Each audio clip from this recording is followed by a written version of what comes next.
Bom, boa tarde, boa noite. Aqui hoje a gente vai falar sobre Linux em dispositivos embarcados. A equipe é composta pelo Bruno Polaski, eu, Douglas Libel e o Lucas Eduardo. A gente vai falar sobre o que seriam os dispositivos embarcados, né, onde eles são encontrados, por que o Linux é utilizado, tem sido a melhor opção para dispositivos embarcados, as principais vantagens da utilização do Linux e alguns desafios que são encontrados na utilização do Linux como sistema operacional, porque por mais que seja a melhor opção, nem tudo são flores e ele tem algumas dificuldades que têm que ser ultrapassadas. Então, uma breve introdução aqui, né? O avanço tecnológico tem permitido a presença de dispositivos embarcados em praticamente todos os setores, né? Desde a automação industrial até dispositivos médicos e IoT, né? Que é a internet das coisas.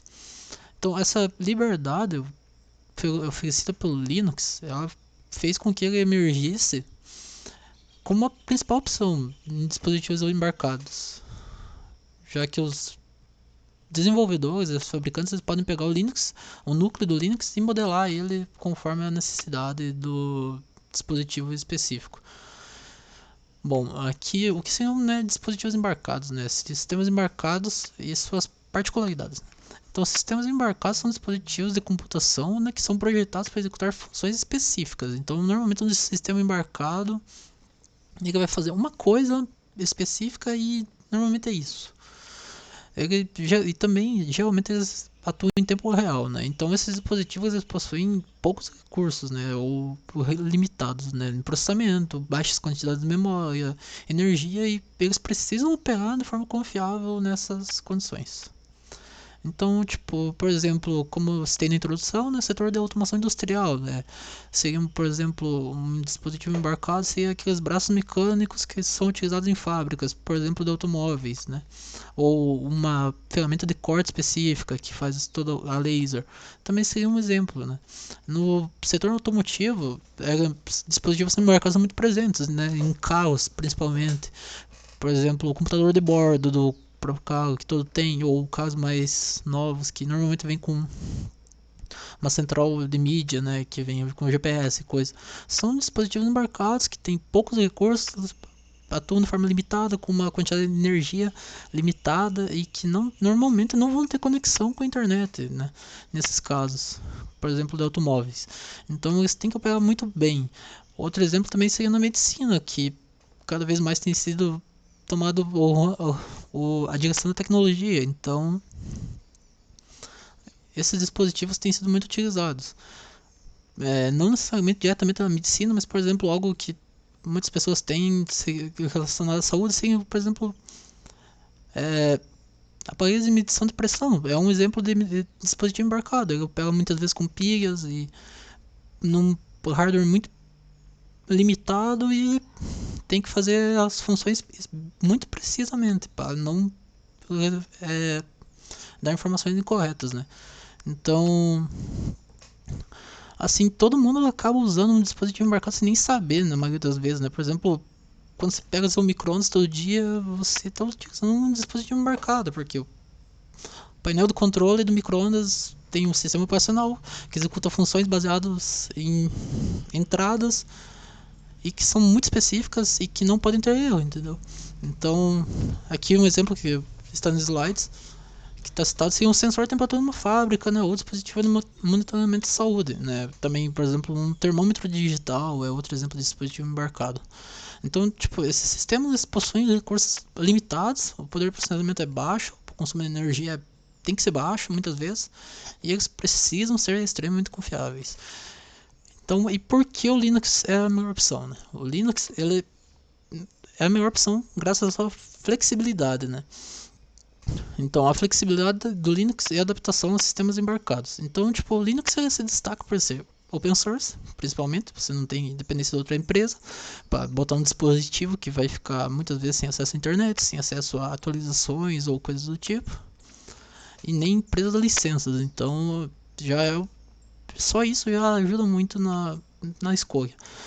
Mas outro fator principal é a sua modularidade. Então, como o Linux em si é construído em formato de módulo, você pode simplesmente remover as partes desnecessárias para o seu dispositivo e colocar novos, seja novos drivers, novos protocolos, para que se adaptem aonde é necessário. Então, isso por si só é perfeito, porque pensando num contexto de um, sei lá, aparelho de medição de temperatura digital, né?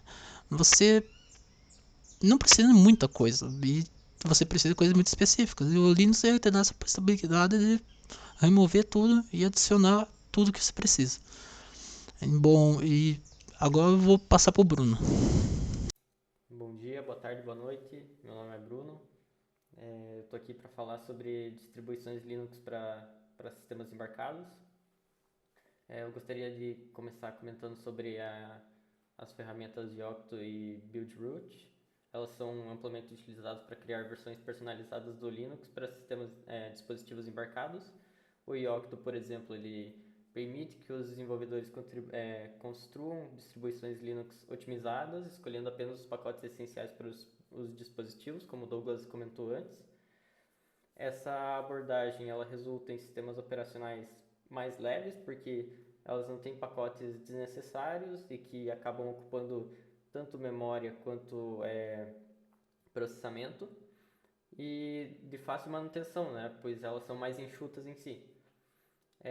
Ideais para dispositivos com limitações de armazenamento e processamento, como eu falei antes. O Buildroot ele é frequentemente empregado na criação de sistemas de tempo real devido à sua flexibilidade e simplicidade na construção de distribuições leves. E ambas as ferramentas são fundamentais para adaptar o Linux a ambientes embarcados específicos, reduzindo a sobrecarga do sistema. Também por essas especificidades que eu comentei antes, né? Dele deixar o sistema mais leve e mais apto a fazer apenas a função que o sistema embarcado necessita ser feita, né? Então, passando aqui, agora falando sobre segurança e desafios de manutenção em dispositivos embarcados com Linux. O uso do Linux em dispositivos embarcados ele apresenta desafios específicos em segurança. Para algumas coisas ele é melhor, né, muito melhor que o Windows em segurança, mas como comenta Miller e Valasek, por exemplo, eles enfatizam que a conectividade desses dispositivos os torna vulneráveis a ataques cibernéticos, especialmente em redes abertas. Dispositivos embarcados podem permanecer em operação por longos períodos sem manutenção, o que aumenta o risco de vulnerabilidades caso as atualizações de segurança não sejam aplicadas regularmente. Uma coisa para se notar é que geralmente sistemas embarcados o gerenciamento de pacotes deles não é feito em rolling release, por exemplo, que pode ser grave, justamente por essa questão de vulnerabilidades, né? Tanto a questão de falta de updates, de atualizações, quanto atualizações muito recorrentes podem ter o mesmo efeito no sistema operacional, vulnerabilidades. A utilização de bibliotecas de código aberto, embora favoreça a inovação, ela também pode introduzir vulnerabilidades se não for realizada uma gestão adequada do ciclo de vida e atualização dessas bibliotecas, porque ao mesmo tempo que o código aberto ele em tese ele é incrível, né? Ele também permite que pessoas maliciosas, talvez, entrem no projeto e commitem, joguem um código lá que possa ser malicioso para o sistema operacional. Isso quando ocorre uma falta de revisão de commits, de entregas, pode fazer com que isso vá para produção, para um ambiente de produção, para um dispositivo embarcado, fazendo assim com que a segurança dele fique instável, né? Agora falando da comparação com os sistemas operacionais proprietários, estudos comparativos entre o Linux e sistemas operacionais proprietários mostram que, embora o Linux apresente maior flexibilidade e custo reduzido, ele pode ser mais complexo de implementar. Isso se deve justamente por o Linux ser algo que necessite de uma configuração, necessite de uma ambientação melhor por parte de quem usa, né? Sistemas operacionais proprietários geralmente oferecem suporte técnico dedicado e interfaces de configurações pré-desenvolvidos, o que facilita a implementação em alguns casos. Então, por exemplo, um Windows da vida, ele já tem toda a interface gráfica, tudo necessário para que a pessoa se sinta confortável de usar ele, enquanto o Linux ele talvez jogue para uma parte mais que necessite de configurações por parte do operador, né? No entanto, o Linux destaca-se por sua capacidade de personalização e pela ampla gama de ferramentas disponíveis, que incentivam a inovação em áreas como automação industrial e IoT. Falando disso, tem várias formas de personalizar o Linux, né? Como, por exemplo, os gerenciadores de janela, né? Por exemplo, o KDE. Isso você pode alterar quase basicamente tudo, né? Então, acredito que essa personalização ela possibilite que o sistema operacional seja utilizado nessas ferramentas, como por exemplo painéis de carros e etc., sem que fique algo ficando algo orgânico, né? Por exemplo, se fosse de utilizar um sistema Windows seria bem mais difícil, mais complexo. Por último, as vantagens do uso do Linux em dispositivos embarcados. Os estudos de caso analisados demonstram que o uso do Linux em dispositivos embarcados oferece várias vantagens, especialmente em termos de custo e flexibilidade. Como o Linux ele é open source, né? Obviamente o custo seria bem menor do que utilizando um sistema proprietário, né? Distribuições personalizadas, como aquelas construídas com Yocto e Buildroot, eles possibilitam a criação de sistemas que atendem a restrições de hardware específicas, permitindo a otimização do consumo de energia e o aumento da eficiência do dispositivo. No contexto de IoT, por exemplo, a modularidade do Linux facilita a integração de sensores e dispositivos, possibilitando comunicação segura e interoperabilidade.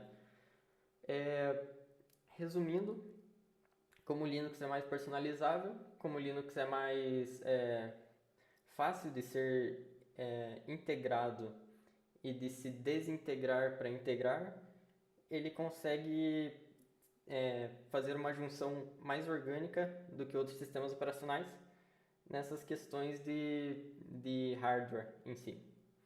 Agora eu passo para o Lucas, que vai complementar a minha fala e a do Douglas. Então, desafios e limitações, né? Apesar das vantagens, o Linux em sistemas embarcados apresenta desafios significativos também, especialmente em relação à segurança e ao gerenciamento de recursos. Então, um dos principais problemas observados é a necessidade de atualizações de segurança frequentes, que são críticas para manter a integridade dos dispositivos ao longo do seu ciclo de vida. Como muitos dispositivos embarcados operam em ambientes remotos ou difíceis de acessar, a falta de atualizações pode resultar em brechas de segurança que podem comprometer o sistema. Bom, então agora nós iremos falar um pouco sobre a análise, né, desses casos práticos, o uso de Linux em IoT e automação industrial. Então, a análise de casos práticos indica que o Linux é amplamente utilizado em IoT e automação industrial, setores, né, onde a conectividade e a interoperabilidade são essenciais. No setor de automação industrial, sistemas baseados em Linux facilitam o monitoramento e o controle de processos em tempo real, integrando sensores e atuadores de forma eficiente. Em um estudo de caso de uma empresa de automação, observou-se que a implementação de uma distribuição Linux customizada permitiu uma redução de custos em comparação com os sistemas proprietários, além de melhorias em escalabilidade e adaptabilidade para novos dispositivos. A gente pode puxar um gancho aí para as empresas do ramo automotivo, por exemplo, né, que utilizam Linux em grande escala, tanto nas linhas de montagem quanto em outras automações industriais dentro da própria fábrica. A gente pode puxar um gancho também para a Tesla, que utiliza Linux no gerenciamento de sensores e atuadores, né, dos controladores em si, que possibilitam a condução autônoma de seus veículos, e sem contar, claro, de todo o sistema operacional que roda por trás de toda a multimídia dos veículos em si, que também é Linux. Então a gente vai falar um pouco também sobre práticas recomendadas para a implementação de Linux em dispositivos embarcados. Então, com base nos desafios observados, algumas práticas são recomendadas para otimizar o uso de Linux em dispositivos embarcados. Então, primeiramente, o uso de distribuições customizadas, como Yocto, permite reduzir a carga do sistema, né, selecionando apenas os componentes essenciais para a aplicação específica. Além disso, estratégias de segurança como aplicações OTA, né, over the air, né, são sobre o ar, e o uso de protocolos de comunicação seguros são fundamentais para mitigar riscos em dispositivos conectados. Além disso, também tem outras práticas recomendadas, né, por exemplo, como o gerenciamento eficiente de energia, né, o kernel customizado, a modularidade de sistema de arquivos. Por exemplo, tem o SquashFS ou UBIFS também. São dois sistemas de arquivos leves e modulares, né? Eles ajudam a economizar espaço, oferecem mais resiliência em caso de falhas, monitoramento remoto e telemetria quando possível, e hardening dos sistemas, né? Práticas para reduzir privilégios e processos são altamente recomendados. Bom, então a gente vai falar também um pouco sobre esse impacto, né, da personalização do código aberto no ciclo de desenvolvimento. A flexibilidade do Linux permite que as empresas adaptem esse sistema conforme as suas necessidades específicas. Isso contribui para a inovação e diferenciação no mercado. Porém, essa personalização também pode aumentar a complexidade do ciclo de desenvolvimento, uma vez que adaptações ao kernel, né, e aos drivers requerem expertise técnica. Em contrapartida, o modelo de código aberto permite que desenvolvedores compartilhem soluções e melhorias, reduzindo o esforço necessário para resolver problemas comuns e permitindo que novos projetos aproveitem soluções já desenvolvidas.